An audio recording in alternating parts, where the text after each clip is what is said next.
Hello बच्चों। तो कैसे हैं आप सब लोग। उम्मीद करता हूँ आप सब लोग अच्छे होंगे। तो मैं ललित आप सबका हमारे यूट्यूब चैनल मैथमेटिक्स जोन में स्वागत करता हूँ। तो बच्चों आज हम करेंगे क्लास 10th का एक्सरसाइज 3.2 का क्वेश्चन नंबर 2 एंड 3। तो चलिए शुरू करते हैं। तो बच्चों जो क्वेश्चन नंबर 2 है वह है on comparing the ratios a1 upon a2 कॉमा b1 upon b2 and c1 upon c2 find out whether the lines representing the following pairs of linear equation intersect at a point are parallel और coincident. तो बच्चों इससे पहले वाली video में हमने जो है इसके रिगार्डिंग जो हमने किए हुए थे कि कैसे जो है लीनियर इक्वेशन हम बोलेंगे कि वो इंटरसेक्ट करती है या फिर पैरेलल है या फिर कांस्टेंट है। तो उसके बेस पे हम ये क्वेश्चन को आज सॉल्व करेंगे। तो उसके लिए जो हमें रेशियो होता था वो हमें ध्यान में रखना है कि इंटरसेक्ट के लिए क्या होता था और पैरेलल के लिए क्या होता था और कांस्टेंट के लिए क्या रेशियो बनता था। तो स्टार्ट करते हैं पार्ट 1 से। तो जो पार्ट 1 है 5x minus 4y plus 8 equal to 0 and second equation is 7x plus 6y minus 9 equal to 0। तो इसमें जो हमारा आंसर होगा, आंसर पार्ट फर्स्ट का, तो इसमें जो 5x माइनस का 4y प्लस का 8 इक्वल टू 0 कॉमा जो सेकेंड इक्वेशन है हमारी ये वाली 7x plus 6y minus 9 equal to 0। तो बच्चों इसमें हमारा a1 क्या है, ये है a1, क्योंकि a1 अगर हम बोलेंगे तो क्वेश्चन जो इक्वेशन फर्स्ट है हमारी उसको देखना पड़ेगा। तो इक्वेशन फर्स्ट ये वाली है, इक्वेशन सेकंड ये वाली है। तो a1 equal to 5, a2 equal to 7, a2 बोले तो equation second, a2 equal to 7। ऐसे हमारा b1 हमारा ये माइनस का 4, b1 हमारा y का कोफिशिएंट है इक्वेशन फर्स्ट में। तो y का कोफिशिएंट इक्वेशन फर्स्ट में क्या है, माइनस का 4, तो माइनस का 4 कॉमा b2, ऐसे b2 जो है वो इक्वेशन सेकंड में y का कोफिशिएंट कितना है 6 प्लस का 6, तो हम 6 लिख देंगे। ऐसे ही जो है हमारा c1 equal two equation first में c1 जो कांस्टेंट टर्म होता है प्लस का 8 एंड जो c2 होगा वो इक्वेशन सेकंड में जो कोफिशिएंट होगा हमारा कांस्टेंट टर्म क्या है 9, वो भी माइनस का, तो माइनस का 9। तो इसके बाद हम इनका रेशियो निकालेंगे a1 रेशियो a2। जो हम रेशियो निकालेंगे a1 ratio a2 equal to b1 ratio b2 equal to c1 ratio c2 का, है नी। मतलब a1 रेशियो a2 निकालेंगे और b1 रेशियो b2 निकालेंगे और c1 रेशियो c2 निकालेंगे। तो हम अभी इसमें हम इक्वल टू नहीं करते हैं, इसमें कॉमा लगाएंगे हम, इसमें ये मैंने इक्वल टू कर दिया, ये कॉमा लगाएंगे हम, इसको कॉमा करेंगे क्योंकि हमें पता नहीं है ना कि a1 रेशियो a2 कितना आएगा, वह b1 रेशियो b2 के इक्वल आएगा या c1 रेशियो c2 के इक्वल आएगा कि नहीं, तो हमें पता नहीं है, तो इसको कॉमा लगाएंगे हम। तो इसके बाद हम a1 और a2 का रेशियो निकालेंगे। a1 रेशियो a2 बोले तो 5 अपॉन यहाँ पे a2 कितना है 7 comma b1 ratio b2, b1 कितना है माइनस का 4 अपॉन b2 कितना है 6 comma c1 ratio c2, c1 कितना है हमारा, c1 है हमारा 8, तो c1 8 और c2 माइनस का 9। तो हमारा ये सॉल्व करके कितना आ रहा है 4 और 6, ये 2 से डिवाइड हो रहा है, तो 2 2 जा और ये 3 जा, तो ये हमारा क्या आ गया, ये आ गया हमारा 5 रेशियो 7 कॉमा माइनस का 2 रेशियो 3 कॉमा ये 8 माइनस का 8, क्योंकि माइनस हमारा 9 में है तो उसको हम जो इसके डिनोमिनेटर है उसमें भी ला सकते हैं। हालांकि ये भी हमारा सही है, पर ये माइनस का हम डिनोमिनेटर से नोमिनेटर में भी कर सकते हैं। तो नोमिनेटर में करेंगे तो माइनस का 8 अपॉन यहाँ पे 9, ठीक। तो हमारा ये कोई भी इक्वल नहीं आ रहा है, दैट इज क्या हमारा इसमें रिजल्ट निकल रहा है a1 ratio a2 not equal to b1 ratio b2, है कि नहीं। जो ये वाला रेशियो हमारा ये जो है इसके इक्वल नहीं आ रहा है, तो मैंने वही लिखा a1 ratio a2 not equal to b1 ratio b2। तो ये हमारा क्या इंडिकेट करता है, ये हमारा इंडिकेट करता है कि जो हमारी जो पार्ट 1 है, जो इक्वेशन इसमें 2 दे रखे हैं हमें, ये इंटरसेक्ट करते हैं, ये एक दूसरे को किसी पॉइंट पे इंटरसेक्ट करते हैं। तो हम क्या लिखेंगे, hence these pair of linear equation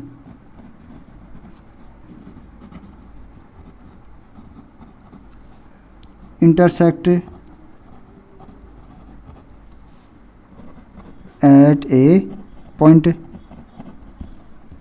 Hence these pair of linear equation intersect at a point. ये हमारे एक किसी पॉइंट पे इंटरसेक्ट करते हैं, ठीक। तो इस प्रकार से हमारा जो पार्ट है ये यहाँ पे कंप्लीट हो गया। अब बढ़ते हैं पार्ट सेकंड की ओर।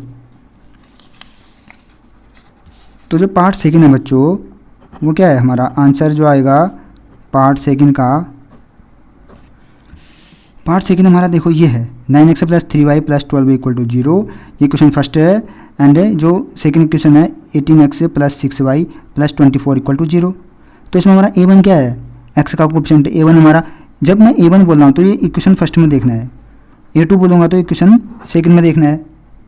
तो a1 कितना है 9 और a2 18, ऐसे b1 3 b2 6 और जो c1 है मतलब कांस्टेंट टर्म हमारा 12 c2 24। तो यहाँ पे क्या आएगा, अब मैं यहाँ पे a1 अपॉन a2 निकालूँ तो a1 अपॉन a2 है नहीं, अभी तो मैं सीधे लिख सकता हूँ, क्यों, क्योंकि हमारा इक्वेशन फर्स्ट और सेकंड है। इक्वेशन फर्स्ट में a1 b1 c1 and equation second में a2 b2 एंड c2। तो a1 upon a2, a1 upon a2, a1 की जगह मैं क्या लिखूँगा 9 और a2 की जगह 18। तो ये क्या हो गया 9 अपॉन 18, 9 अपॉन 18। तो ये कितना आ गया 9 2 जा 18, तो 1/2। ऐसे ही इसको कॉमा करके हम पढ़ेंगे b1 अपॉन b2। b1 कितना है 3 और b2 6, तो b1 अपॉन b2 कितना हो गया 3 अपॉन 6। तो b1 upon b2, b1 upon b2 equal to 3 upon 6। तो ये कितना हो गया 3 2 जा 6, यहाँ 3 1 जा 3, तो ये इक्वल टू आ गया 1/2। a1 अपॉन a2 हमारा 1/2 आ रहा है और b1 अपॉन b2 भी 1/2 आ रहा है। अब हम बढ़ते हैं c1 अपॉन c2 की ओर। c1 अपॉन c2, जो c1 अपॉन c2 है उसकी ओर बढ़ेंगे। c1 upon c2 equal to, अब हम देखेंगे यहाँ पे c1 कितना है, c1 है 12 और c2 है 24। तो c1 अपॉन c2 कितना हो गया 12 अपॉन 24। तो ये हमारा कितना हो गया 12 अपॉन 24। तो ये कितने बार डिवाइड हो रहा है 12 से 2 जा, ये 12 1 जा 12, तो ये इक्वल टू आ गया 1/2। दैट इज क्या इंडिकेट करता है a1 upon a2 equal to b1 upon b2 equal to c1 upon c2। ये तो तीनों के तीनों हमारे आपस में क्या आ रहे हैं, इक्वल आ रहे हैं, ठीक। तो ये क्या इंडिकेट करता है, hence a1 upon a2 equal to b1 upon b2 equal to c1 upon c2। That is these are क्या है, कोइंसिडेंट लाइन्स है, दीज आर कोइंसिडेंट लाइन्स, मतलब ये हमारी कॉन्स्टेंट लाइन्स हैं और जो इनका सॉल्यूशन होगा वो इनफाइनाइटली मनी सॉल्यूशन होगा। ये हमारा आंसर होगा। तो बच्चों अब बढ़ते हैं क्वेश्चन जो सेकंड है उसका लास्ट पार्ट थर्ड की ओर। तो बच्चों ये रहा थर्ड पार्ट। जो थर्ड पार्ट है वो क्या है 6x minus 3y plus 10 equal to 0 and 2x minus y plus 9 equal to 0। अब इसमें हमारा a1 क्या है, a1 जो है 6, a2 2 and b1 is minus का 3, क्योंकि b1 क्या है, हमें b1 जैसे मैंने बोला ना b1 बोलेंगे a1 बोलेंगे या c1 बोलेंगे तो हम इक्वेशन फर्स्ट को देखेंगे, और a2 बोलेंगे b2 बोलेंगे या फिर c2 बोलेंगे तो हम देखेंगे इक्वेशन सेकंड को। तो ये इक्वेशन फर्स्ट है, ये इक्वेशन सेकंड है। तो c1 हमारा क्या है 10, ऐसी a2 हमारा 2 और b2 माइनस का 1, क्योंकि यहाँ पर b2 जो है ये y का कोएफिशिएंट है, यहाँ पे कुछ नहीं है तो हम क्या मानेंगे इसको 1 एंड c2 इज 9। तो यहाँ पे देखेंगे हम a1 रेशियो a2 कितना आ रहा है, a1 रेशियो a2 आ रहा है हमारा 6/2, ये बोले तो 3। ऐसे हम b1 अपॉन b2 इनका रेशियो देखेंगे। अब b1 कितना है माइनस का 3 एंड b2 कितना है माइनस का 1। अब ये माइनस से माइनस कैंसिल हो गया तो ये कितना आ गया 3। है कि नहीं। अब ऐसे जो है हमारा last one C1/C2 C1/C2 equal to 10/9 है नहीं, क्योंकि C1 कितना है 10 एंड C2 इज 9, तो ये आ गया हमारा 10/9। तो इससे हमारा क्या निष्कर्ष निकलता है, ये क्या हमें इंडिकेट कर रहा है, ये इंडिकेट कर रहा है that is A1/A2 equal to B1/B2 not equal to C1/C2, है कि नहीं। ये हमारा क्या इंडिकेट कर रहा है, A1 और A2 का रेशियो तो 3 आ रहा है, B1 और B2 का रेशियो भी 3 आ रहा है, पर जो C1/C2 है इसका रेशियो हमारा 10/9 आ रहा है, ये जो है 3 नहीं आ रहा है हमारा। तो हम क्या लिखेंगे, A1/A2 equal to B1/B2 but not equal to C1/C2। तो इससे हमारा क्या निष्कर्ष निकल रहा है, ये क्या इंडिकेट कर रहा है, ये हमारा इंडिकेट कर रहा है कि इसका कोई सॉल्यूशन नहीं होगा और ये हमारे पैरेलल लाइन्स होंगे। ठीक, this indicate that pair of linear equation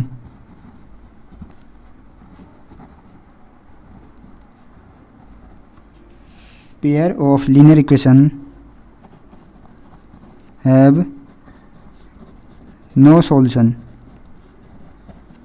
क्योंकि जो पैरेलल लाइन्स होती हैं उनका कोई सॉल्यूशन होता ही नहीं है। ठीक, तो जो लीनियर इक्वेशन होंगी उनका कोई सॉल्यूशन नहीं होगा and these are parallel lines है।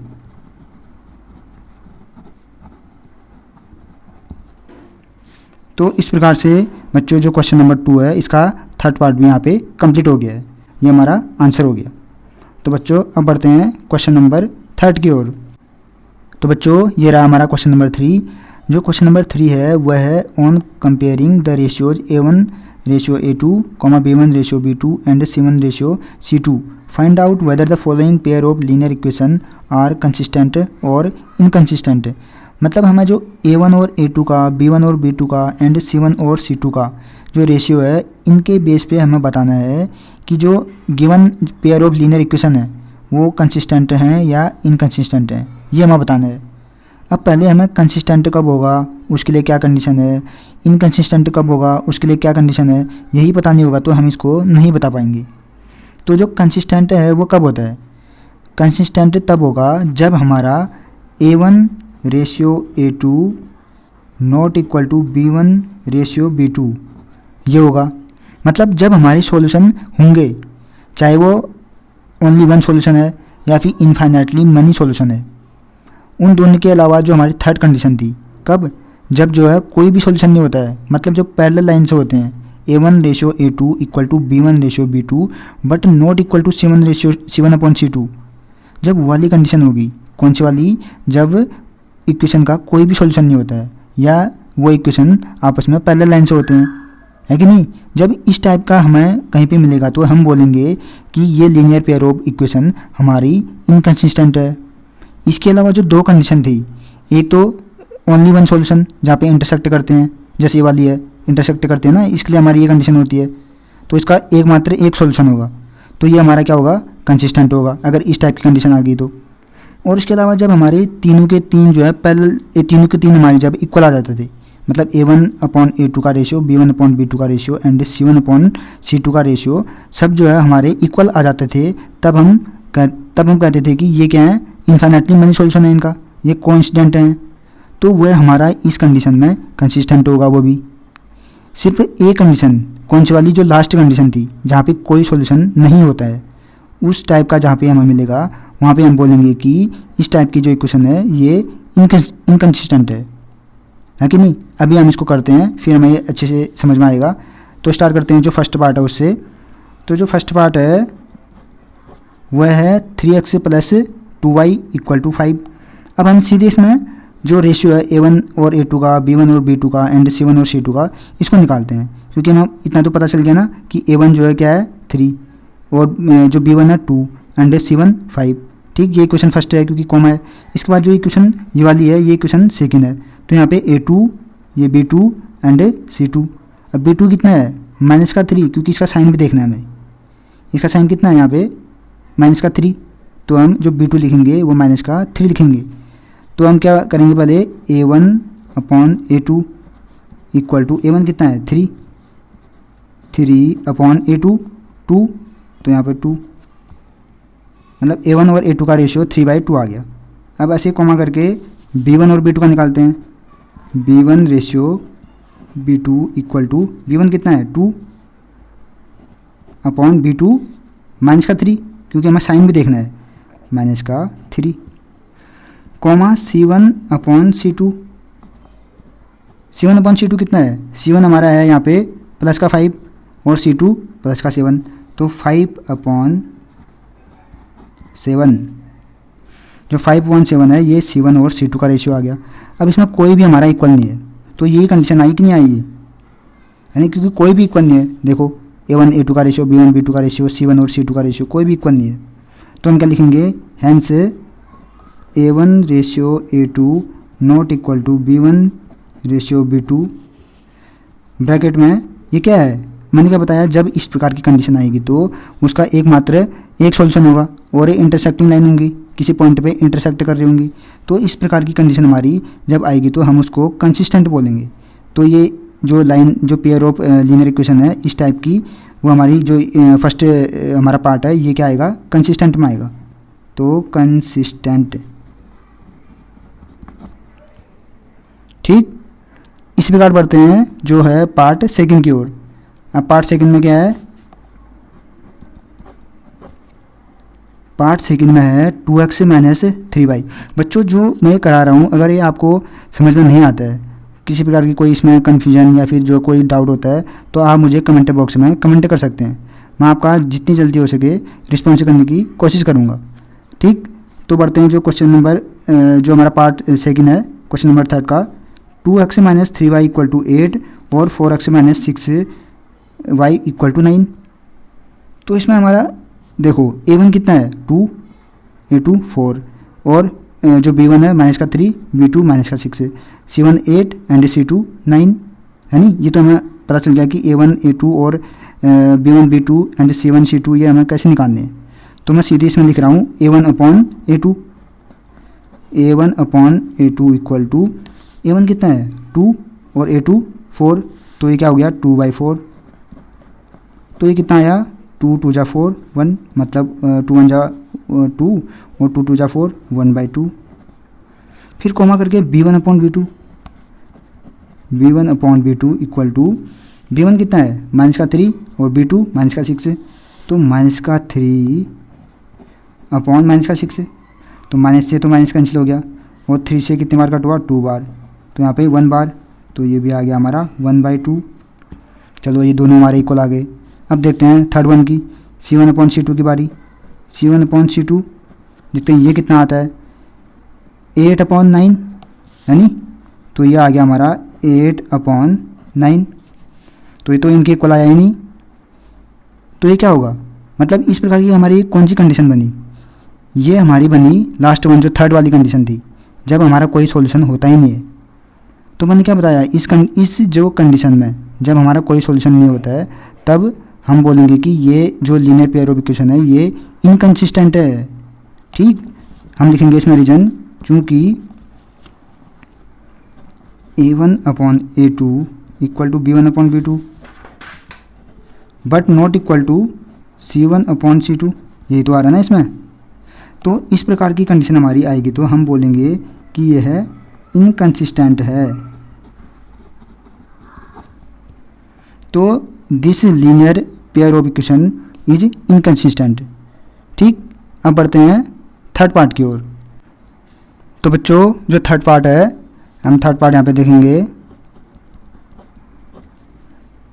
बच्चों जो थर्ड पार्ट है उसमें है 3/2x, ये हमारा A1 है, ये हमारा A2, B1, ये B2, ये हमारा C1 और ये C2।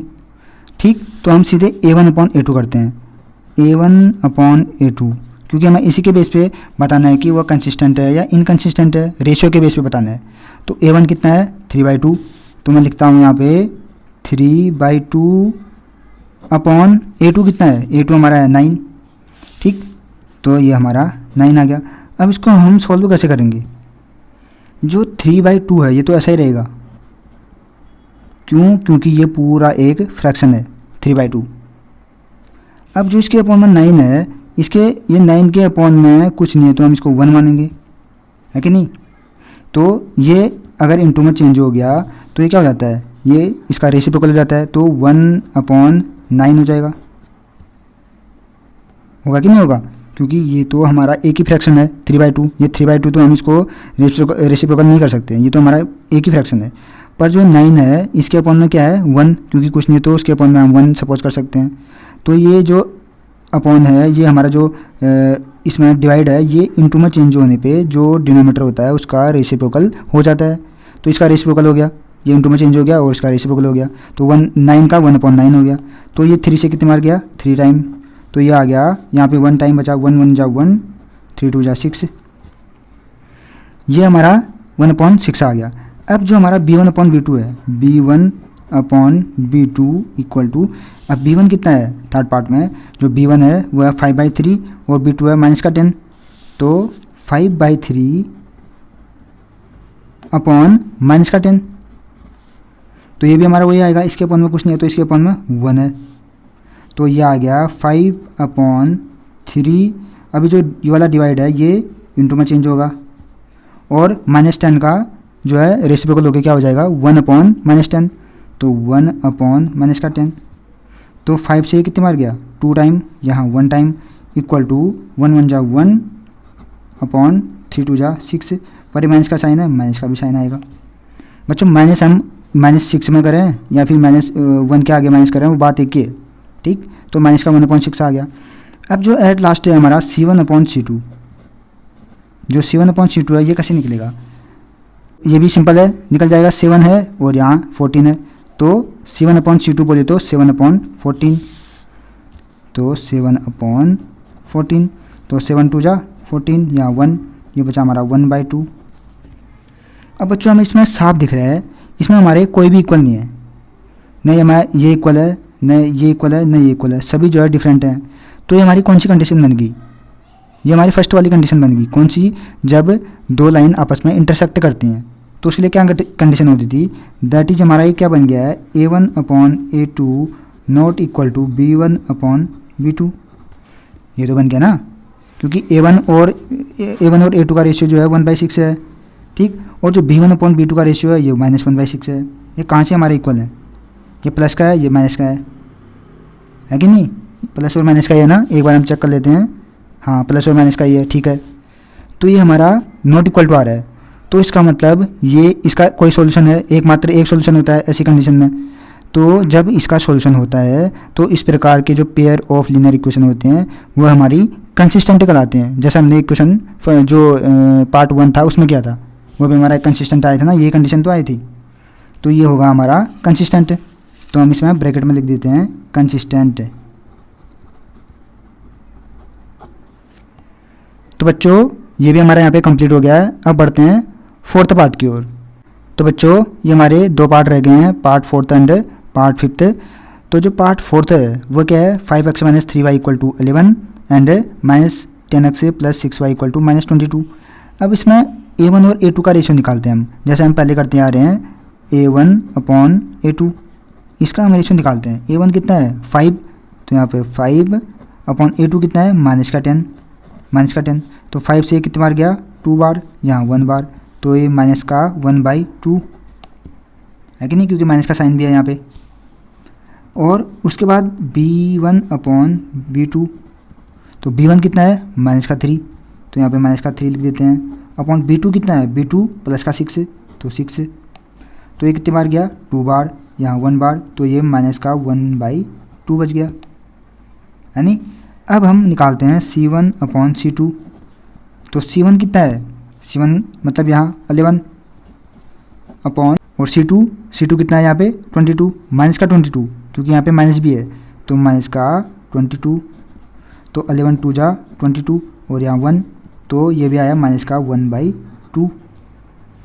तो ये हमारा क्या बन गया, दैट इज ये हमारा A1/A2 = B1/B2 = C1/C2, क्योंकि हमारे सभी जो हैं इक्वल आ रहे हैं। कितने आ रहे हैं -1/2 एंड -1/2 तो इस टाइप की कंडीशन में मैंने क्या बताया था इस टाइप की कंडीशन में हमारे इनफाइनाइटली मनी सॉल्यूशन होते हैं, मतलब एक से अधिक हमारे सॉल्यूशन होंगे एक्स और वाई के, ठीक, और एक कॉन्स्टेंट होते हैं इस प्रकार की लाइन।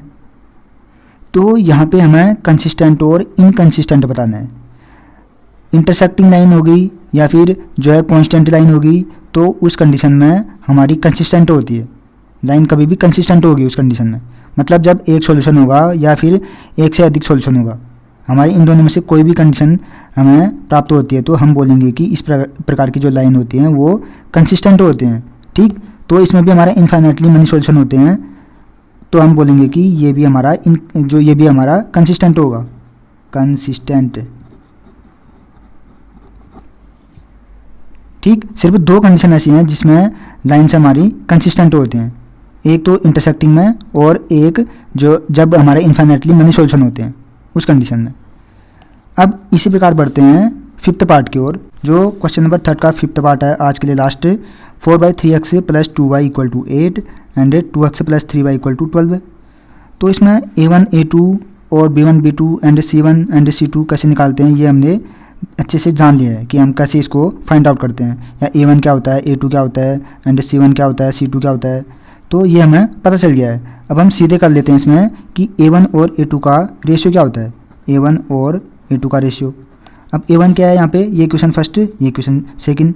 a1 बोल रहा हूँ या b1 बोल रहा हूँ या c1 बोल रहा हूँ तो इक्वेशन फर्स्ट में देखना है, a2 b2 और c2 बोल रहा हूँ तो इक्वेशन सेकंड में देखना है, ठीक। तो a1 कितना है 4/3, तो यहाँ पे हम 4/3 लिख लेंगे a1 की जगह, फिर अपॉन है तो अपॉन। अब a2 कितना है, a2 2, तो यहाँ पे 2। अब बच्चों इसमें ये देखो 4/3 जो है ये एक फ्रैक्शन है, ठीक है, नोमीटर डिनोमीटर, पर जो 2 है इसके जो डिनोमीटर में कुछ नहीं है तो हम कुछ नहीं है तो क्या मान लेंगे, 1 मान लेंगे। तो इसके बाद हम क्या करेंगे 4/3 इंटू जो ये हमारा डिवाइड है ये इंटू में चेंज हो जाता है। जब ये इंटू में चेंज होता है तो ये जो नीचे वाली वैल्यू होती है इसका रेसिप्रोकल हो जाता है। 2 है तो इसका रेसिप्रोकल होकर क्या हो जाएगा 1/2, है नी, 2 का रेसिप्रोकल 1/2, तो ये आ जाएगा 1/2 ना, इसका रेसिप्रोकल हो जाएगा, ये 2/1 है तो 1/2 हो जाएगा। और जब ये डिवाइड हमारा इंटू में चेंज होगा तो फिर 2 से हम इसको डिवाइड कर देंगे 2 टाइम, ठीक है, 2 1 जा 2 और 3 1 जा 3, ये 2/3 आ गया। अब हम निकालते हैं b1/b2, तो b1 कितना है यहाँ पे 2 एंड b2 3, तो ये आ गया हमारा 2/3, ठीक। एंड जो c1/c2 है वो अभी हम देख लेते हैं, वो हमारा कितना आ रहा है, c1 कितना है, c1 हमारा 8 और c2 12, तो 8/12। अभी हमारा डिवाइड हो रहा है, 4 से डिवाइड हो रहा है, 4 से कर लेते हैं, 4 2 जा 8, 4 3 जा 12, तो ये आ रहा हमारा 2/3। तो इसमें देखो a1/a2 2/3, b1/b2 2/3, c1/c2 2/3, तो ये हमारे सारे इक्वल आ रहे हैं। That is a1/a2 = b1/b2 = c1/c2, सभी हमारे इक्वल आ रहे हैं 2/3 के। तो इस प्रकार की कंडीशन क्या है, मतलब इस प्रकार की कंडीशन हमारी सेकंड वाली है जिसमें हमारे इनफाइनाइटली मनी सॉल्यूशन होते हैं, ठीक, जो हमने इससे पहले भी किया था। हाँ, इससे पहले भी हमारा -1/2 एंड -1/2 आ रहा था। तो इनफाइनाइटली मनी सॉल्यूशन इसके होंगे, जैसे हमारा ये क्वेश्चन नंबर 3 का 4th पार्ट था, ठीक है ना, कंसिस्टेंट, तो ये भी हमारा कंसिस्टेंट होगा। क्यों, क्योंकि जब भी हमें एक सॉल्यूशन या एक से अधिक सॉल्यूशन प्राप्त होते हैं तो इस प्रकार की लीनियर पेयर ऑफ इक्वेशन हमारी कंसिस्टेंट लाइन से होते हैं, ठीक। तो हम क्या लिखेंगे, कंसिस्टेंट,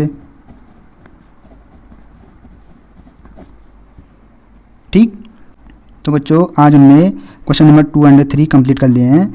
तो इसके रिगार्डिंग आपको कोई भी कन्फ्यूजन या डाउट होता है तो मुझे कमेंट बॉक्स में कमेंट कर लीजिए, मैं जितनी जल्दी हो सके आपके जो क्वेरी है या फिर जो डाउट्स हैं उनका रिस्पॉन्स करने की कोशिश करूँगा।